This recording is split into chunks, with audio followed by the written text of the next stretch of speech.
There we go. Hey, we're live. New edition. We are live from Orlando, and we have a couple of special guests tonight. So, really excited that we have Doug and Lydia Chinchar with us tonight from No Name Volleyball Club, which I just found out the whole no name. So if you'd like to share the Yes, reason perfect start. behind No Name, we would love for you to share that. Well, about 20 years ago, my wife and I are sitting in a bar in No Name Key down in Florida Keys, right south of Marathon. And as we're talking about having kids, we're like, man, we should start a club just in case we have girls. So we're thinking about a name for the club, and we're like, well, after about the 15th beer, let's call it No Name Volleyball. And if you go there, you'll see a uniform up there of No Name Volleyball. And the idea of No Name Key is that the slogan is, it's a great place if you can find it. And I'm telling you, if you ever get a chance, the tap beers are coolest you'll ever have. The fish sandwiches are the best, and the conch chowder is out of this world. And there's a little thing about No Name Key that nobody knows. There's called key deer. The only place in the world are these little deer. They're about the size of a big dog. Oh. And she'll tell you, going through that key, you have to go 25 miles an hour. And if you hit one of those deer, you're going to jail. You're going directly to jail. And if you pass go, you do not collect $200. Oh. So it's an amazing place. You can't pick it up for roadkill and bring it home and cook it? Oh, boy, you'll be in trouble. Yeah. Oh. You know? It's a lot different than Northern California. Chris. And it was a great recruiting tool for us, because if you're looking for our kids, you can find us. I mean, No Name, where are they? Oh, there they are. And it's funny that people will say, "Oh, No Name, we know you guys. You know, we're heard of you guys." People want our uniforms and our shirts just because it's unusual. So it's fun time. Very cool. Yeah, that's awesome. When I was in the gym yesterday, and I was, just doing my thing, and there was a couple dads talking. Obviously, you can overhear stuff. You don't even try to eavesdrop or be nosy, right? But you hear conversation. And, one of the dads was like, Mittenette lost. They lost. And the other dad's like, well, who did they lose to? And he's like, I don't know. Some club called No Name. And the other dad's like, well, you'll never know their name then. We get that a lot. You do get that? It wasn't even an original joke? Yeah, we get that a lot. Yeah, that's awesome. Which is also a great kind of lead in to so tell us about the start of the day yesterday to start off and get a big win like that. How does that kind of set the tone? It kind of set the tone of the whole tournament. I mean, we were all going in, we were pretty confident. We were we can do this. You just have to have good mindset. We were okay, it's minnow net, but we just gotta play our game. And after we took that one, it was kind of okay, we got this. And so far, it's been pretty good. I mean, we're 6-0 right now, so I mean, we're really excited for tomorrow, for sure. Yeah, you guys got a big one coming up tomorrow. Obviously, trying to got to win that pool. Got to get to the top 4 to give yourself a shot. What any kind of inside scoop? What do you say as a coach? Do you share anything as a player to the other players, or? We really don't worry about the other team. I always say, and I grew up under the best. I grew up under Jim Stone, Miles Paps, Russ Rose, and you worry about your own side. If we take care of our own side, we'll be okay. We can't worry about what they're going to do. If we ball control, we'll be fine. We have the guns to put the ball away, but in the 17 Open, I always thought it was the toughest division, period, out of any divisions in the club volleyball. You got to be able to pass the ball, serve the ball, play good defense, and control the net. And if you don't have that ball control, it doesn't matter what the other side does. So we just play our game, and we're this little club that just keeps on going. Yeah, talk about this team. This is kind of a reconstructed team, right? you got some new pieces, some new parts. I think you have one of them injured and out, unfortunately. But give us a little insight about the team this year. Well, what we did a little bit different because we're going to be around for 2 more years after this, and we've been very blessed with no name. So we opened up our club. Our club's free, and so anybody want to play for us, club was free. So we decided to, hey, we'll pick out who we think is a good fit for our team, and we got lucky that we've had a few kids around for a while. We have a pretty good guard setter and Jansen Warburton. We have 2 middles that are already committed. Elena Dibbs is going to Ole Miss, and Cece Milan is going to Virginia Tech. So we have 2 big 6'5" kids. Then we brought in a couple new kids, 2027 kids, kid by the name of Giselle White on the outside, and of course Alea Cancerelli, who is the new kid on the block. She touches 10-6, 10-7. Nobody knew who she was, and now we're showing her how to play at No Name. And then we're lucky to have one of the kids that you consider one of the best 2027s in the country, Lydia. So it kind of works out. And I think if you just teach these kids how to ball control, you can play with anybody. So we put a little mix together, and when you throw out free club, a few people will kind of look, because everybody's stuck on this big club thing. We got to play for the big clubs. You got to have 27 teams to be considered a good club. I always thought it'd be great if I knew everybody's name, all the parents' names, all the brother and sisters' names. So it's more of a family feel. Some people like that, some people don't, and we think it works for us. So what do you think? Pretty good? Yeah, I think so. Yeah. You might be biased, but it's No, you have two teams, right? 2 teams in the club. Is that right? Is that accurate? yeah. 2 Yeah. teams left. Next year will be 1 team, and then after that will be 1 more year, and that's it. We decided once we were going to retire, because I think you guys remember Naomi. Naomi's now a freshman at West Point. Had a good first season there, and we're like, hey, we're done coaching other people's kids. We're going to watch our kids play and enjoy it. It's kind of weird as a dad, and Sarah, of course, the mom is also on the bench. You don't get to enjoy your kids playing because you're coaching, so you don't get that little nervousness, you don't get the little jitters. You're there to play, and then the game's over, and I kind of missed it. But we're looking forward to enjoying both kids playing. It was fun watching Naomi play in college. Don't get me wrong, it was fun to be a dad, but you're also like, I want to be on the bench. I want to make a few decisions here. Yeah. But it's been great. And it's small. I tell you what, all the parents out there listening, a small club, I think, is the best idea over the big clubs, because in the big clubs, you're just a number, filling in a team, that's filling in a coach, that's you're paying a few bucks for. Yeah. Lydia, what's it been like to play for your parents?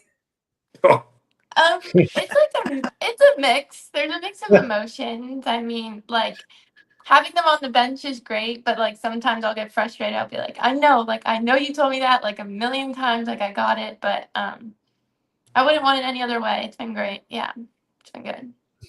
How much responsibility do you feel? Because I remember talking to Maya Evans and her mom coaches Wave, Juliana, and she's libero. She's going to Notre Dame.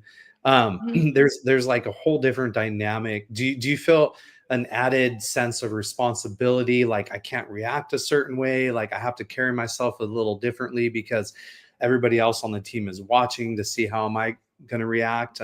Talk about that dynamic. Yeah, for sure. I think like being the coach's kid, you have to like kind of follow in their footsteps. I mean, people are looking up to you. So I always try to like be the leader on the court, like get everybody together. Because I know they're always watching me. So I'm like, okay, I have to carry on the Chinchar name here. So but no, it's good. It's good. No. What's the worst part of playing for your parents? I mean, there's days where I'm just like, oh my gosh, like I don't want to go to practice with them. Like I'm always with them, like every day. Like some kids like get a break, like they go to school and then they go to practice. Like I'm school, practice with them, tournaments with them every weekend, you know. But it's fun, family bonding time for sure. A lot. A lot. Well, it's kind of funny because as the kids were young, Lydia actually played with our 12s as a 6-year-old because we had no place for her. We couldn't, if she's sitting on the bench for the uniform anyway, put her out there. And we were just talking today. There, you watch her play now, and in those days, she'd come over, run over to the side, "Daddy, tie my shoe," in the middle of a match. But all those days of her just sitting on the bench, and me also, it's kind of weird. Everything sank in, so they see the game differently. And and I always told her, "Hey, I get it. You're my kid. You see things differently." But just kind of push it off to the other kids that, hey, look, my dad doesn't, he's not yelling at you, we're just trying to get you to a certain level, and sometimes I'm speaking loudly rather than kind of yelling because it's so loud in those places. But I do put a little pressure on our kids, Naomi and Lydia. The expectations are more because the parents are, well, your kid plays because of your kid. Well, for one, it's my club. I can play who I want, but I always wanted to make sure they deserved to play. So, at home, we'd all do these little drills to make sure they were well ball controlled type kids. Yeah, Yeah, I do the same thing. Go ahead. I talked to Terry Span because we ran into her after Triple Crown. We ran into her and finally got to chat with her for a moment or two before rushing to get on our flight. And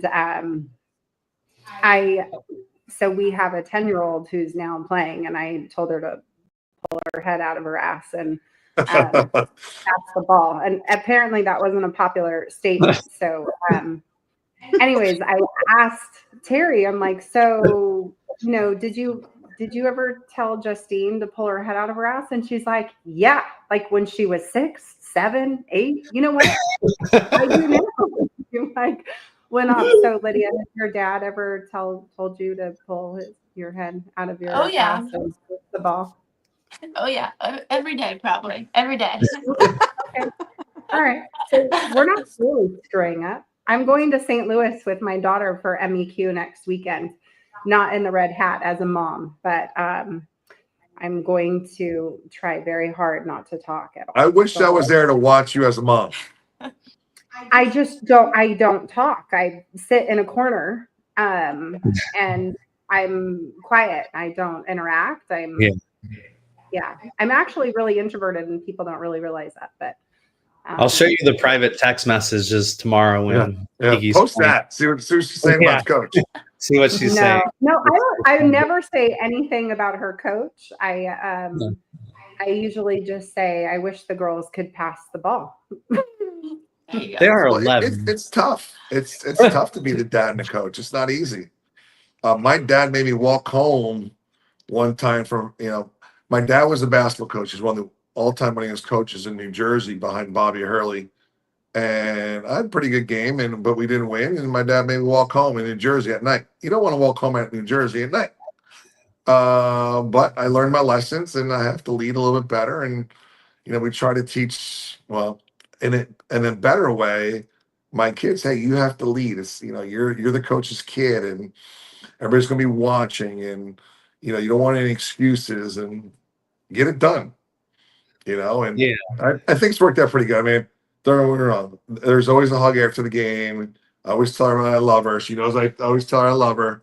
And it's great to be your dad, and so much fun to watch. But I'm really looking forward to college so I can really watch her play and really enjoy it rather than be the coach on the bench.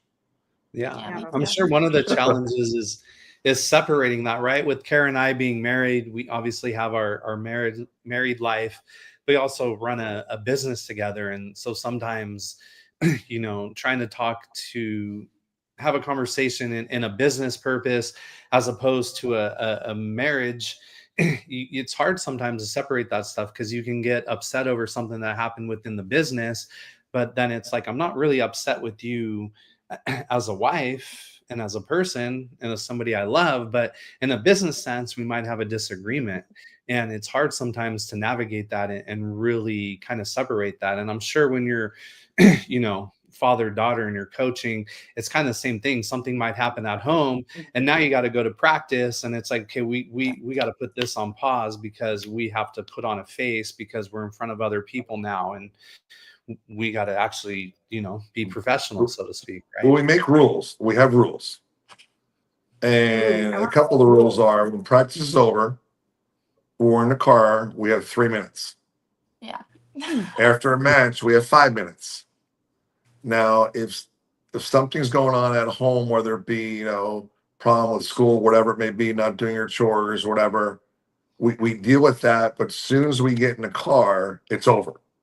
Because now it's time to focus in on practice because it's not fair to the other kids and her teammates that we have that going on.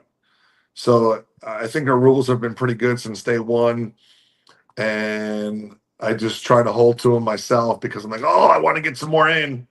But I make sure the rules are rules. I want her to be just part of the team. But as a dad, sometimes you want to say dad things, but, we stick to those rules. If you stick to those rules, I think it works out pretty well. Right? Sam feels like a part of our marriage at this point because we all travel together. So, well, it's extended family. Yes, just like you said, you're quiet. Like when I went to go watch Kiki play, as I watched my goddaughter play, like it is kind of like we're quiet and just like, okay. Other than I do cheer probably a little bit more just because. But I did tell her she needs to be a lot more aggressive in the back row attacking. Please don't let. Come here. Well, it's hard to tell Lydia what to do sometimes when she can hit shots that I never was able to hit. So, I'm like, what are you thinking? And she's like, you couldn't hit that. I'm like, well, yeah, you're right. So, okay. I'm good. I throw some jabs at him sometimes, Well, it's true. That's actually one of the stories I had today. It's like, one of the things I noticed today is, did you know every parent watching a match is an expert on blocking? Like when something happens, they're just like, no, they didn't get their hands. You need to press over. Like, why didn't you? And I'm like, you know what? I would like to see you get out there and time up that block and execute proper fundamentals on that block. I mean, everybody's a blocking expert sitting down. They're amazing. I'm like, oh my God, nobody would score against you. Yeah. I mean, we had a parent. Sometimes, we had a parent complain one time. I'm like, you can't even play cornhole. Forget about playing volleyball. You can't play cornhole. But again, everybody's an expert and everybody. Well, here's my thing. I always tell people that unless you've been out there, you never know. Sarah and I, we were lucky enough. She played at USF. I played at Ohio State. We were in their shoes. So we know what it feels like to be out there. A lot of these parents, I would say 99% of them were almost this, or I was almost that, but my coach didn't like me. I could have been this, or I could have been that, but I never was. But yet they have the right to tell you that, it should be done this way. And that's when I say, hey, look, hey, thanks so much. And you can just go out the door and, good luck to you. Yeah. I'm pretty simple with that. That's it. But true. You can't play cornhole. You can't play for us. I was used to write for the Orange County Register back in Southern California. And I put out something and somebody emailed me and they said, have you ever played volleyball? You've never played volleyball, have you? And I wrote back and I go, no, actually, I've never played volleyball. I grew up playing tennis. and so they wrote back and they proceeded to criticize me. And I wrote back and I said, have you ever done journalism before? If you haven't done journalism before, you have no right to criticize me, right? Because it's the same argument you're applying, right? And he was like, oh, yeah, good point, right? So it's like, yes, like playing something certainly brings a different perspective, and it's like, but if you haven't been there, it's like, then maybe take a step back and not criticize so much, I've worked hard to learn the sport. I've been blessed to watched with some of the best coaches who are now coaching collegiately, but I worked hard. I tried to learn the sport. When I very first started, I was covering a match at San Clemente High School, and it was a boys match, and they had 2 6'4" middles, which at the time I wasn't even sure that they were middles, right? But anyways, so the match ends, and I go sit in the coach's office. I'm asking him questions about the match, and I said, "Hey, off the record, I'm like, you have these 2 tall dudes. Like, I don't understand. Like, why don't you just put them together? Like, you never play them together. Like, I don't understand. Like, if you just put them together, wouldn't you be so much better if you just had them both at the front? Like, I think it would be." And he just kind of started chuckling. And he's like, it might be good for a certain rotation or two, but at some point we wouldn't have a middle in the front row. Well, that's when I learned a little bit about middles and rotation. Like, oh, you know what? That's okay. That makes sense, That makes sense. But in my mind, I'm like, this would be a great lineup, man. I don't know what he's doing. Put them all next to each other. Make a big wall up there. Exactly. Like, come on, coach. But there are some parents out like that. I don't understand why the setter is always touching the ball. Such a ball hog. Well, it's funny. Somebody asked us the other day. We run our offense a little bit differently.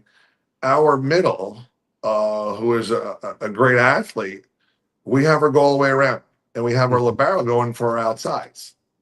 And one player's like, "What are you doing? You can't do that." Well, why not? The liberos go for the middles. Well, I said, "Is that in the rule book?" She said, "No, that's what everybody does." I'm like, "Well, we have our liberos going for somebody else." So it's whatever makes sense for your team, we're going to do. But again, I guess if you can play cornhole, you can coach volleyball. So that's it. That's true. Amazing.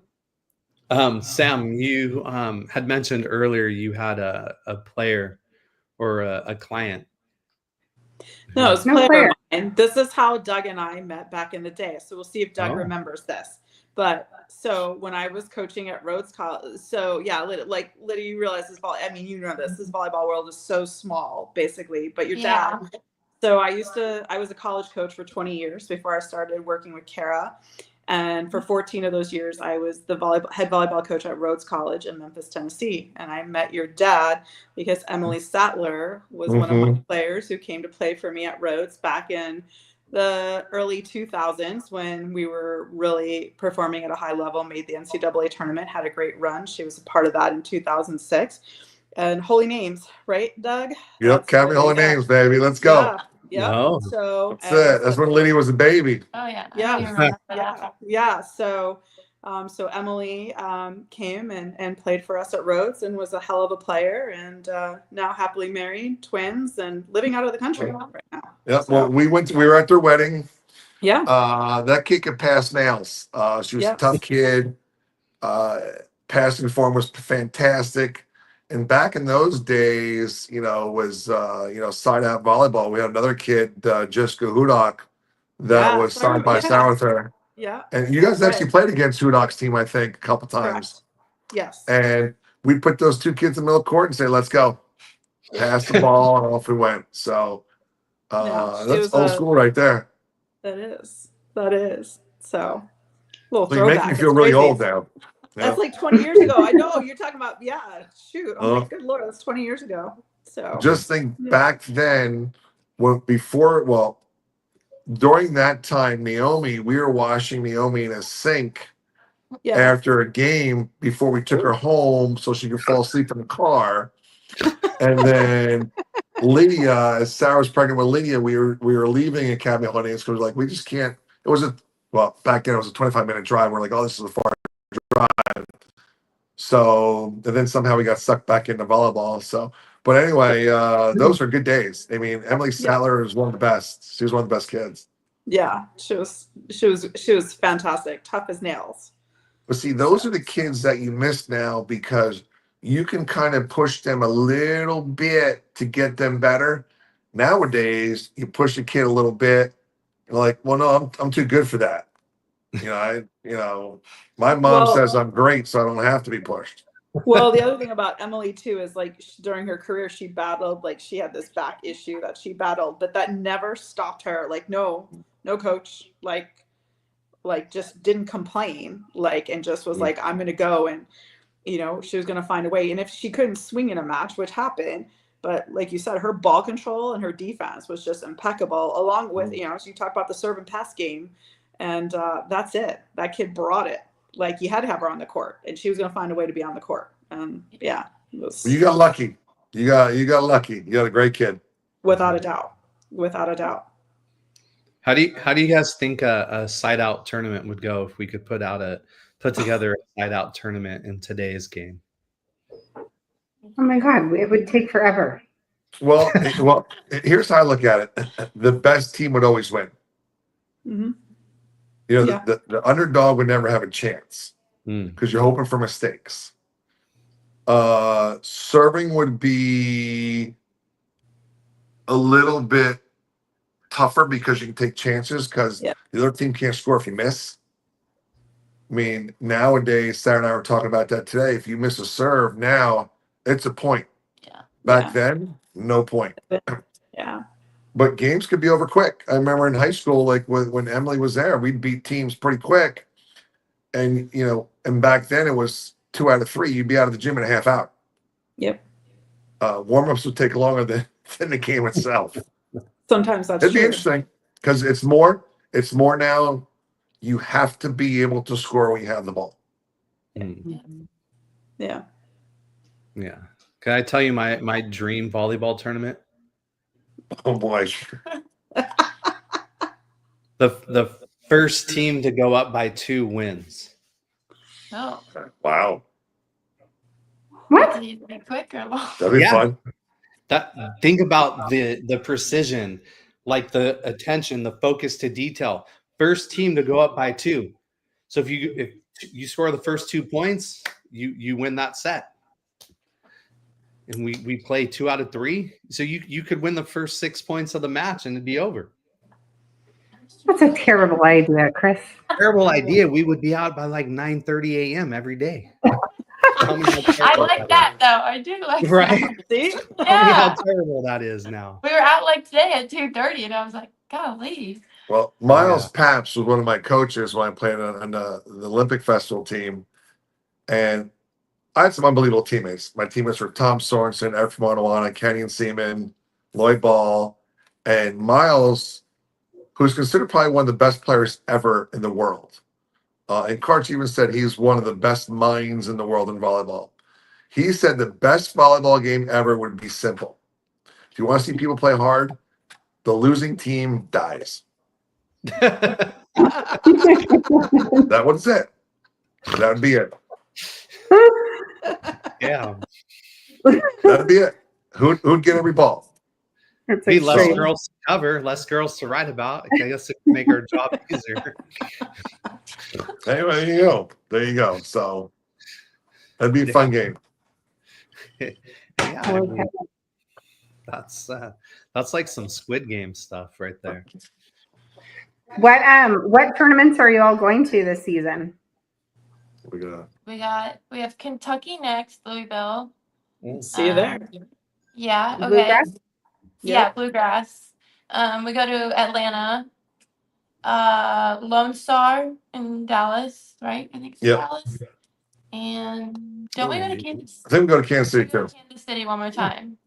Show me. Unfortunately, Or show me. Yeah. Unfortunately, in the Big South, we're going to be in the USA division. Oh, because the way the signups work. Well, the way it works is if when you sign up, there's 3 criteria. You sign up, you pay, and then you have to get your hotel rooms. Now, the way it works is, you know, we're taking one team, so we had to wait for 3 weeks to get our opening for hotel rooms. I mean, how the heck are we supposed to get an open if we have to wait for 3 weeks? So I was always under the impression that opens for the best teams. Now it's just whoever signs up first and pays and fills up the hotel rooms. And the same thing happened with NIT. You know, we couldn't get into NIT because we're only one team that we're going to bring, and we weren't bringing enough hotel rooms, and I mean, it was nice that they sent us kind of a nice letter after we're at Northern Lights. We came in 5th. You guys, sorry we couldn't get you into NIT. And I replied back, well, we weren't invited. So how you gonna get us in if we're not invited? So it's kind of rough to be the little guy. We only bring in 10 nights per day. And I mean, we're always our rooms are always 30 miles away anyway. Yeah. But now we've got to let people know when we get there, sorry, we're at USA. And just think we finished 5th at Northern Lights. Heck, we beat Coast. We beat Coast in 2. They're one of the best teams in the country. They end up winning the tournament. And now we're in the final round here at Sunshine. We beat Minonet, who's one of the best teams in the country. And we can't get into tournaments because we're not a big enough club.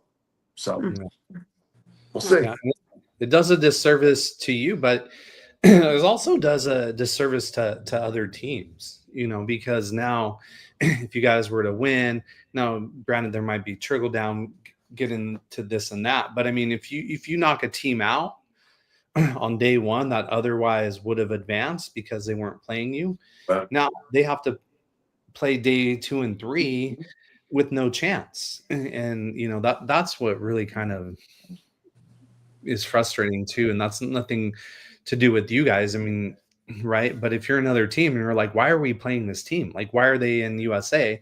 And that's where it does impact you, because then they look at like, well, you guys are sandbagging, you're trying to come down and trying to take bids away from other people, and that's not the case at all.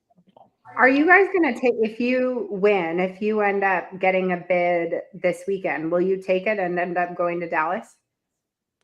If we win this weekend, of course, in the Open, we'll take a bid to Open, but in USA, we won't. We won't.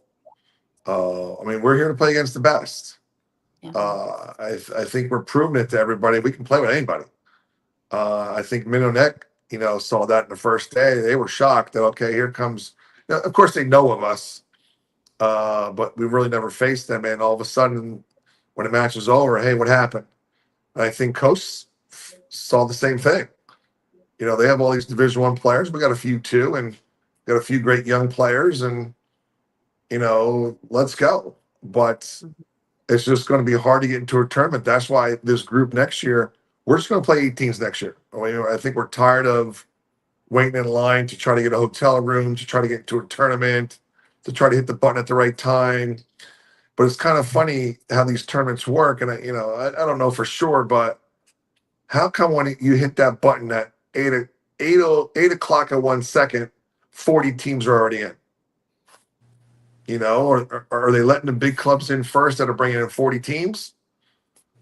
Or are they allowing everybody to be equal on how it's done? So, there's some interesting stuff here this weekend too. If you look at like the OT17 Aaron's team, they're number 1 in USA.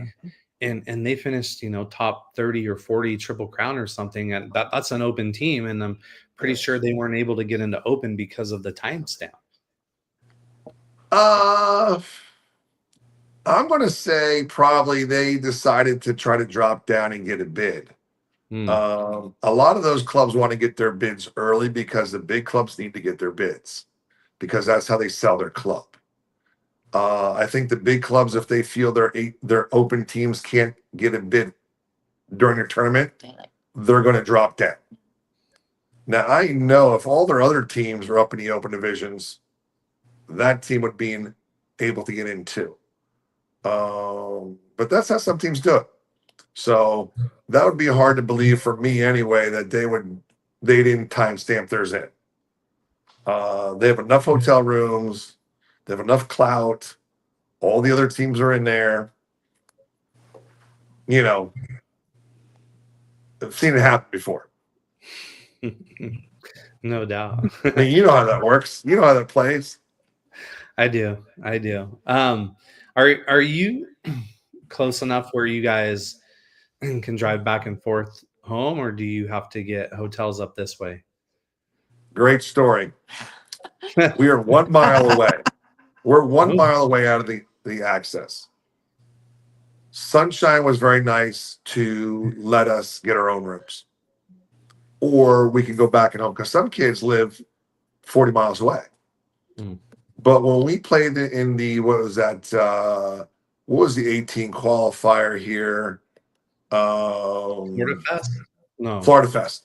We have an Florida 18-year-old team too. They made us get rooms. And it's all about the money. It's all these tournaments are about hotel nights. How many hotel nights can you get? That's it. Mhm.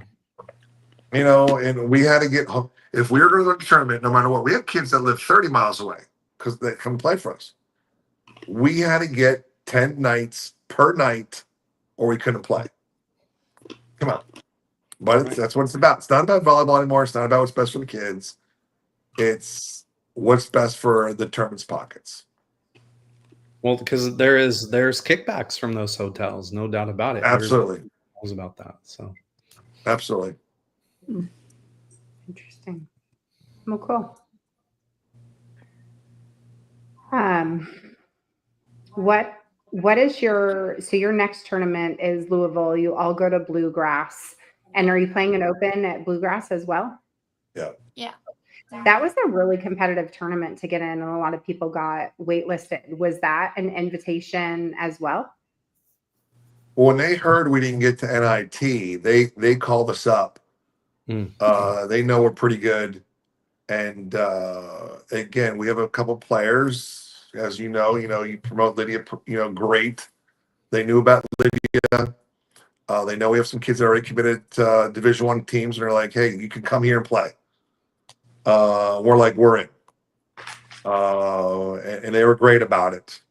We just want to play against great teams, and we want to be able to be in a tournament that is excited about having great competition, not worried about anything else besides kids getting on the court and playing. And that's what it should be about. And unfortunately, it's not all about that anymore.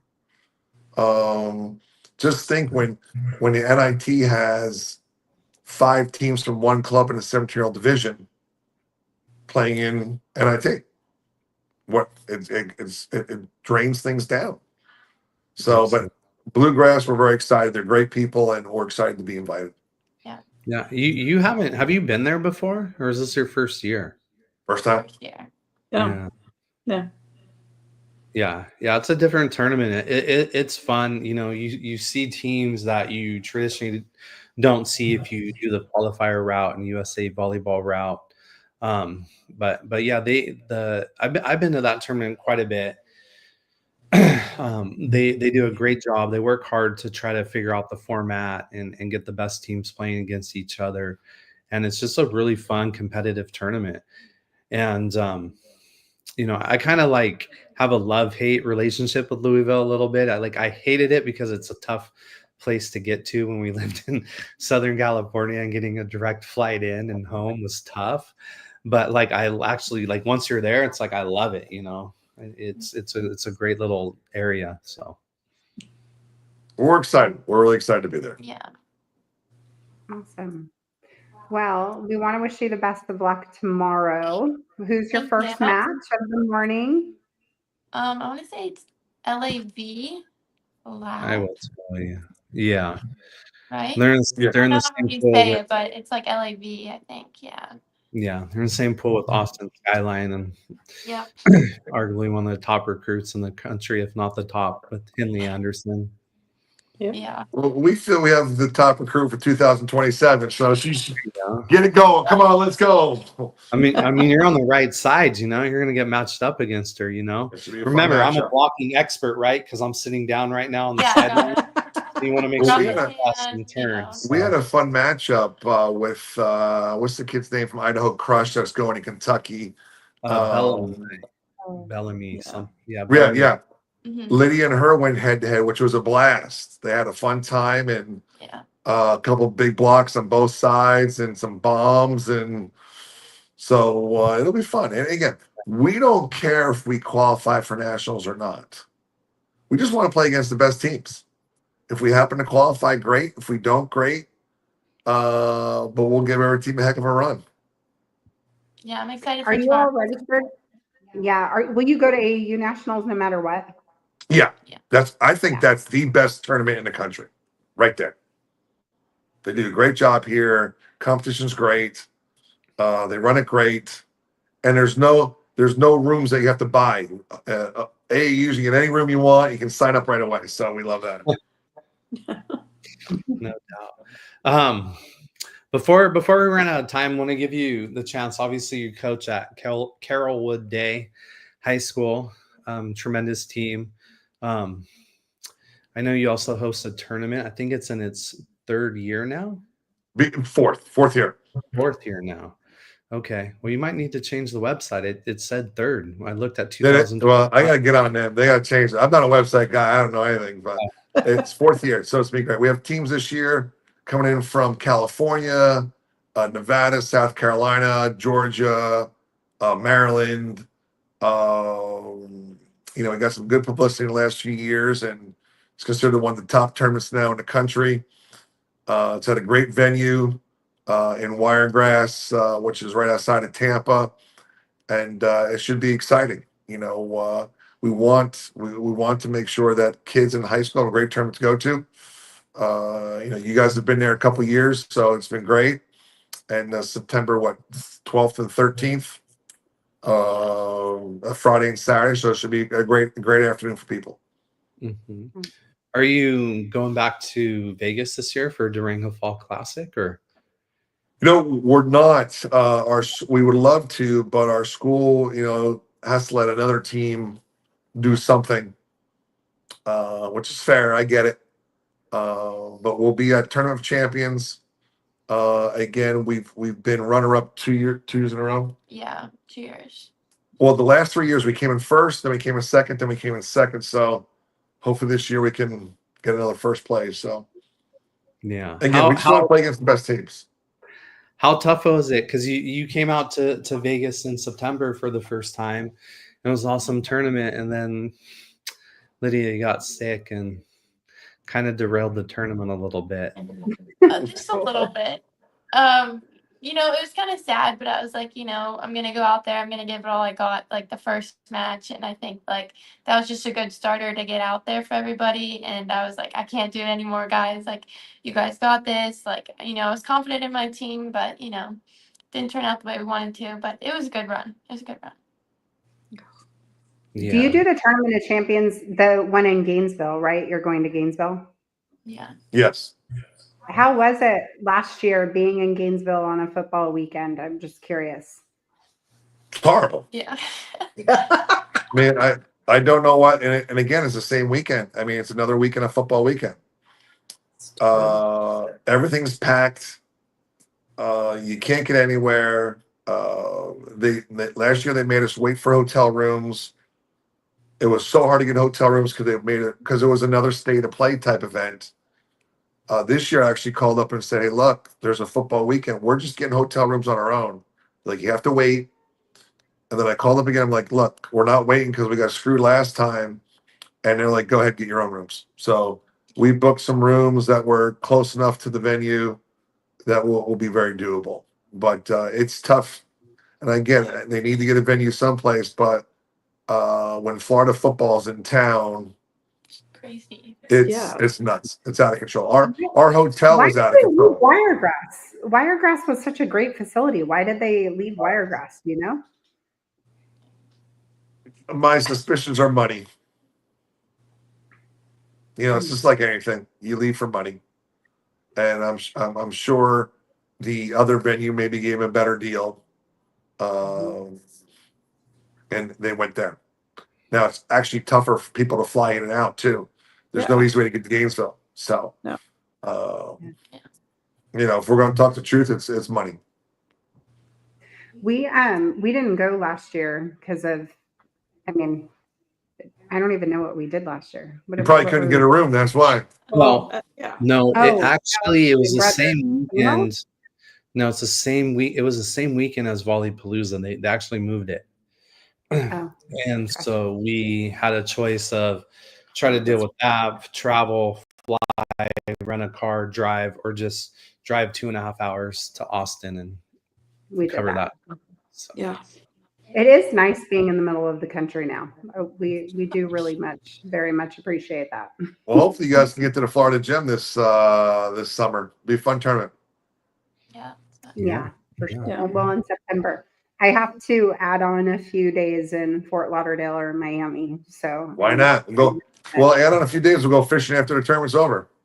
Oh, okay. I'll tell my husband that. absolutely. My idea of fishing is watching people fish and talking to them about fishing. So, Well, hey, like they say, what a bad day of fishing is better than a good day at work. That's true. That's true. We appreciate you guys being on. We're running out of time a little bit here, but we do want to get a little bit into kind of recruiting, what's going on with that.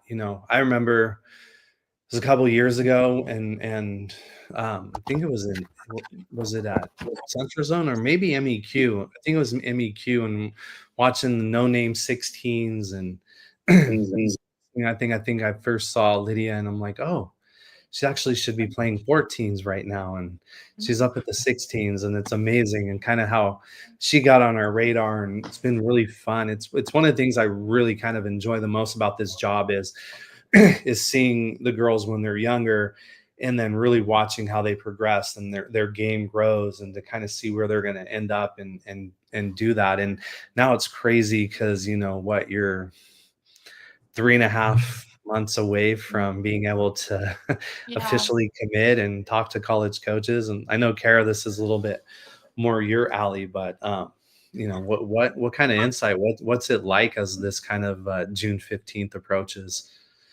I mean, it came quicker than I thought. I remember he was telling everybody, oh, she's still in 6th grade, she's still in 7th grade, but now it's like, oh my goodness, it's here. But it's been a fun process. I mean, it's nice to have your dad as your coach because, that's very helpful. But, all the colleges at your court, sometimes you're like, oh my goodness. But like, you got to know how to have fun. And this is a fun process. It shouldn't be like, harsh or stressful because like this is a game you love. So just got to look for somewhere that I love, campus wise, coaches wise. So I'm still on the lookout, but I'm excited for the next 3 months. So yeah. What are some of the most important things to you in terms of finding the fit? Obviously, you have a sibling that went through this. Your parents went through this. What are some of the things that for you are really, really important? I would say the coaches, like the staff for volleyball, because I know I'm going to be with them for 4 years. So I want to like enjoy them, you know what I'm saying? Like them to love me as a player and not like change anything that much.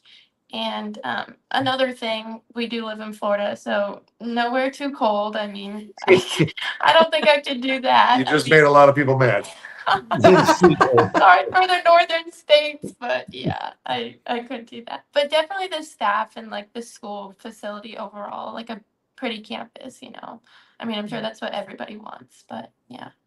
Well, it's Do you been have fun. a major in mind? I want to study elementary ed. I want to be a elementary teacher. So, yeah. My mom was a teacher, so I've always like wanted to be one too. Well, it's been fun. Coaches have been coming to our coming to our practices. In the past few weeks, Ohio State's been there, Georgia's been there, Notre Dame's been there, UCF has been there, USF's been there, and people are calling in, and Kansas State's been there, and it's just it's an interesting and as a dad, it's kind of weird because I've always been on the other side of helping getting players in, and Naomi was different. She had a mindset that was, all right, I think I'm gonna go to West Point. And that's a whole different process than anything else. And, Naomi was she's that type of kid that'd be perfect. And Alma does a great job at West Point, and she's extremely happy there. And with Lydia, I have so many new best friends out there now because the coaches can talk to me and I'm the dad. So it's weird. Like a gray area. Yeah. So we talk about it a lot, and I'm excited for it to be over so we don't have to worry about it anymore. But it's my little baby, Okay, here you are. Like you said, when she was in 6th grade, Yeah. and all of a sudden, Happened so fast. here we are. So, but I'm interested to see her decision also. Yeah. But Well- definitely warmer. We're Warmer. sticking with warmer Like climate. warmer vibes. Carrie, you can talk about this better than I can, but I mean, we saw this past June 15th with just the craziness and girls committing and getting deadlined and stuff. How do you handle that from your guys' standpoint? Yeah, are you ready to be deadlined on June 15th? Me. Well, In the first hour. By the way, Doug, I'm hearing that some coaches are going to give an hour to make a decision. No shit. Like that's I know, and we'll tell those coaches good luck. Have a good time. Been around long enough, and I think they know we've been around long enough that we won't play that game with them. But I know coaches are lined up trying to make a schedule already. Call Lydia at 12:01 Yes. in the morning. But I think in the class of 2027, and you can tell me if I'm wrong, there's only a handful of kids that I think will go early. I would say maybe 20 to 30 kids that can play at that elite level right now. Because how I look at it is this, and I always told Lydia and all the other kids, if you're going to go into Power 4, if you can't play with them right now in practice and control the, practice and not be the drill kill, you can't play. And now with the portal being so rough, you've got to even be more elite than the usual. And now, even with 18 scholarships, that means the portal now will dwindle down and more kids will go from the portal and more kids will be left out. So it's going to be quick for 25 to 30 kids, and I think it'll drop off after that. So we'll see. And that's why, we're doing our homework. And I think all people should do their homework. And I tell all parents, don't worry about the name of the school. Because when I grew up, when I went to Ohio State, you didn't play right away. You earned your time. Everybody expects them to walk in there and play and start. You're going to the Kentuckys and the Ohio States of the world and the Notre Dames and the Kansas States. You're gonna have you have to fight for it. So pick out a school you're gonna enjoy. Pick out a school you're gonna want to fight for a little bit and get ready to go. So Lydia knows that wherever she chooses, there's no portal. You're going there. You're giving your commitment, and off we go.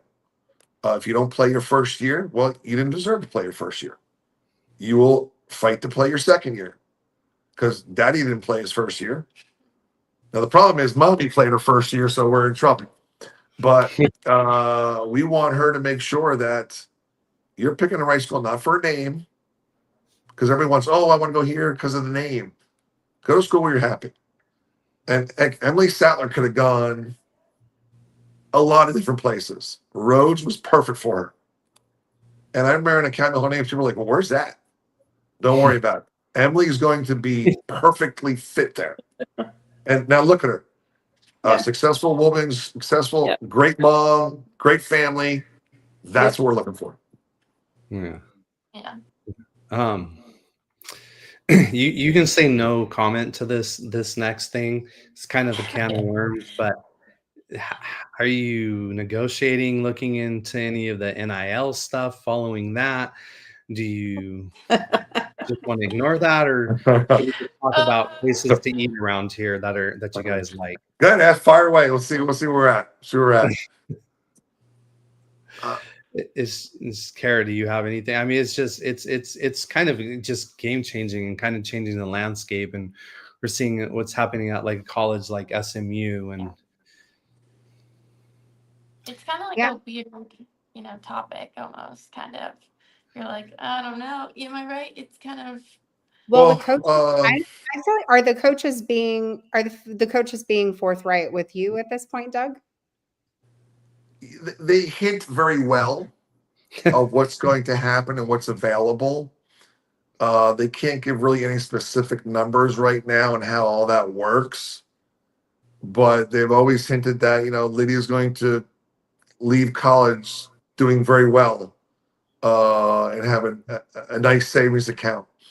Football, of course, is a whole different ball game, but volleyball now, to get the so-called top recruits, which I think Lydia's in that ballpark. They think money is the way to get them, and we're making sure we tell them money's not the way. It's wherever you want to go. Am I right? Yeah. So wherever Lydia wants to go, I don't care if they offer $1 or $250,000. It's where you're going to be happy. But it is a big part of the recruiting. Now, Yeah, it's a key factor. I can't tell my daughter, "Hey, Lydia, they're offering you all this. I don't want you to go because of that." So yeah, it's going to be rough. Now she does work with a company right now, Lillard Management, for an NIL here in Florida. It's Damon Lillard's family's company. Yeah. We they've share been the same walking. birth date, by the way, Damon Lillard and I, July 15th. So. Yeah. So you're in good company. I mean, He's in good company. they're great people. Yeah. I it's mean, fun. we've learned a lot. The Lillards are fantastic people. It's all about respect. It's all about education. It's all about religion. It's great. So if anybody ever gets a call from Lillard Management, I really recommend it. We've learned a ton. It's just not about, hey, you get this, you get that. It's, you're going to work for it. You're going to earn it. You're going to be respectful. You're going to make sure that other kids that are under you or follow you, you're a role model. So I think it's been good for Lydia just to learn those things. But Yeah. all right. Yeah, for sure. That's awesome. That's Cool. great. Well, maybe sometime in June or July 15th. No, I don't want to do it live on my birthday, but hopefully shortly after you commit, whatever that time frame, that timeline is for you, maybe we Yeah. can get back on and dig a little deeper and talk about Yeah. everything that happened and what went into it. Yeah, I would love to. That'd be awesome. Cool. All right, y'all. Well, you have a crazy morning tomorrow. We all do. Yeah, we appreciate you staying up. We appreciate all the candidness and the insight. Yeah, we like I said, just appreciate everything. We're not supposed to root and cheer for people because we're supposed to be unbiased in the media side of stuff. But obviously, if certain people do well, we like to see it. So We appreciate you guys have been always great to us and followed us since like she was a baby. So Yeah. you've been able to see us grow up as a family. So it's been great. Yeah. Thank you guys. Yeah, for sure. awesome. Best of luck. All right. Thank Have you. a good night. Okay, Good night. thank you. Good luck. All right. Okay, Take care, bye. everybody. Bye. Take care. Bye. Bye.